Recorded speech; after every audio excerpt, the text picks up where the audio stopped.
Italy کا ایک بادشاہ حکومت اور دولت کے گھمنڈ میں غریبوں سے بات تک کرنا بھی برا سمجھتا تھا، اس لیے اکثر لوگ اسے ناپسند کرتے تھے۔ ایک روز بادشاہ شکار کرنے گیا، کسی جانور کا پیچھا کر رہا تھا کہ اس کا گھوڑا بے قابو ہو کر دور نکل گیا۔ تمام نوکر، سپاہی، وزیر سب بچھڑ گئے اور بادشاہ تنہا رہ گیا۔ اتنے میں ایک کسان نے بادشاہ کے گھوڑے کی رکاب پکڑ لی۔ اس کی شکل ہو بہو بادشاہ سے ملتی تھی، فرق یہ تھا کہ اس کی پوشاک اور حالت غریبوں جیسی تھی۔ اس نے بادشاہ سے کہا کہ میں 3 دن سے حضور کی ڈیوٹی پر بھوکا پیاسا چلا رہا ہوں، مگر کوئی میری فریاد سنتا ہی نہیں۔ بادشاہ غریب کو میلے کچیلے کپڑوں میں دیکھ کر یہ کہتے ہوئے آگے بڑھ گیا کہ میں ایسے لوگوں سے بات نہیں کرتا۔ غریب کسان پھر بھی اس کے پیچھے پیچھے چلتا رہا، یہاں تک کہ بادشاہ ایک تالاب پر پہنچ کر گھوڑے سے اترا۔ اس نے تاج اور کپڑے اتار کر ایک طرف رکھے اور نہانے کے لیے تالاب میں اتر گیا۔ جب بادشاہ تالاب میں اتر چکا تو غریب کسان نے بادشاہ کے کپڑے پہن کر تاج سر پر رکھ لیا۔ بادشاہ کے گھوڑے پر سوار ہو کر رفو چکر ہو گیا۔ کسان بادشاہ تھوڑی ہی دور گیا تھا کہ اسے شاہی نوکر چاکر مل گئے، جنہوں نے اسے بادشاہ سمجھ کر ادب سے سلام کیا اور ان کے ساتھ شاہی محل میں چلا گیا۔ اصل بادشاہ تالاب سے نہا کر باہر نکلا تو کپڑے، تاج اور گھوڑا کچھ بھی موجود نہ تھا۔ وہ بہت گھبرایا، مگر اب کیا ہو سکتا تھا؟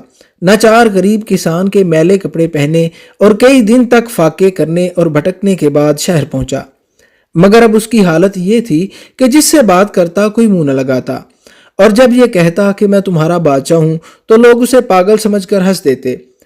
2-3 ہفتے اسی طرح گزر گئے۔ جب اس پاگل کا قصہ بادشاہ کی ماں نے سنا تو اسے بلوا کر اس کے سینے پر تل کا نشان دیکھا، جس سے اس کی سچائی کی تصدیق ہو گئی۔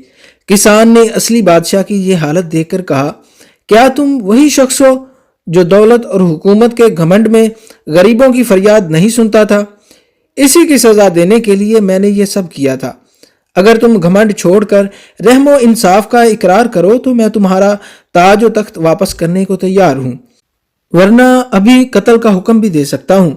یہ سن کر بادشاہ نے عاجزی اور ندامت کے ساتھ اپنی غلطی تسلیم کی اور کسان اسے تاج و تخت واپس دے کر گھر چلا گیا، جس کے بعد بادشاہ نے اپنی اصلاح کی اور چند دنوں میں اس کی نیک نامی کا ڈنکا دور دور تک بجنے لگا۔ آدھی موت۔ شکور بھائی رات دیر تک جاگتے رہے۔ رات کے پچھلے پہر ان کی آنکھ لگ گئی۔ حسب معمول ان کی بیوی صبح صبح بیدار ہوئیں۔ انہیں نماز کے لیے جگایا تو وہ نہ اٹھے۔ جگاتے جگاتے نماز کا وقت نکل گیا۔ انہوں نے شوہر کے لیے ناشتہ بنایا اور ساتھ لے جانے کے لیے کھانا بھی تیار کیا۔ اس دوران بھی آوازیں دیتی رہیں۔ ان کے دفتر جانے کا وقت ہو گیا تھا، لیکن وہ نہ اٹھے۔ ان کی بیوی نے کوہنی پکڑ کر ہلائی، وہ تب بھی نہ اٹھے تو بیوی رونے لگ گئی کہ رات کو انہیں بخار تھا، افسروں نے ان سے اتنا کام لیا کہ وہ مر گئے اور میں بیوہ ہو گئی۔ آنن فانن پورے محلے میں خبر پھیل گئی کہ شکور بھائی کا انتقال ہو گیا ہے۔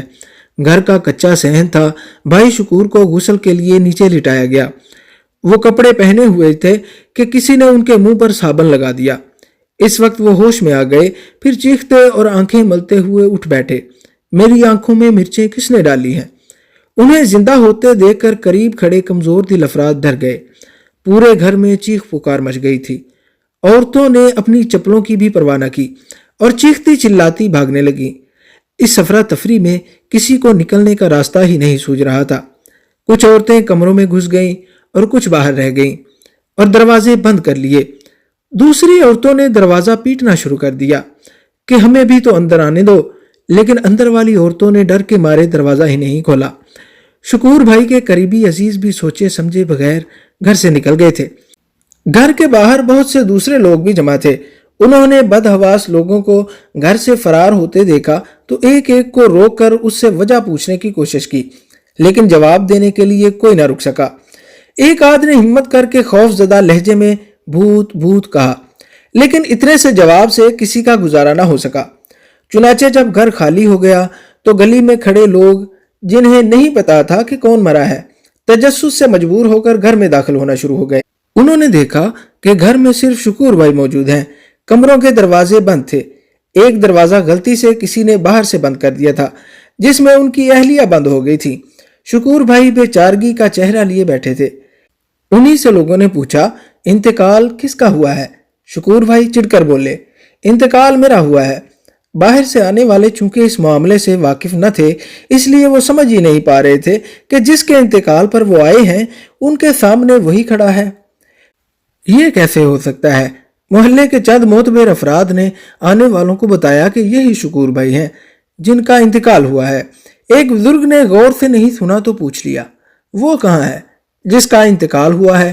شکور بھائی کو یہ سن کر غصہ آ گیا اور بولے، میں زندہ بیٹھا ہوں اور لوگ میری قبر کا بندوبست کرنے بھی چلے گئے ہیں، میرے مرنے کا انتظار تو کیا ہوتا۔ شکور بھائی کے ایک دوست نے کہا، بھائی ہمیں تو یہی پتا چلا تھا کہ تم مر گئے ہو۔ شکور بھائی غصے سے بولے، کس نے کہا کہ میں مر گیا ہوں؟ میں گہری نیند سو رہا تھا، بیوی سمجھی کہ میں مر گیا ہوں، بیچاری نے بیوہ ہونے کے صدمے سے واویلا مچا دیا اور لوگوں نے مجھے دفنانے کا بندوبست شروع کر دیا۔ ایک محلے دار نے پوچھا، لیکن تم مرے کیسے تھے؟ شکور بھائی جھنجلا کر بولے، کل دفتر میں کام بہت تھا، رات دیر تک کام کرتا رہا، تھکن سے چور گھر آیا تھا، راستے میں دھول مٹی پھانک پھانک کر نزلہ کھانسی سے بخار سا ہو گیا تھا، طبیعت ٹھیک نہیں تھی، اس لیے رات دیر تک جاگتا رہا۔ صبح اذانوں کے وقت ہی کہیں نیند آ سکی۔ انتہائی گہری نیند کی وجہ سے جب میں نہیں اٹھا تو بیوی نے مجھے مردہ اور خود کو بیوہ سمجھ لیا۔ بے وقوف عورت نے مجھے جیتے جی ہی مار دیا۔ اسی وقت باہر سے بند کمرہ کھولا گیا تو دیکھا کہ ان کی بیوی وہاں بے ہوش پڑی ہیں۔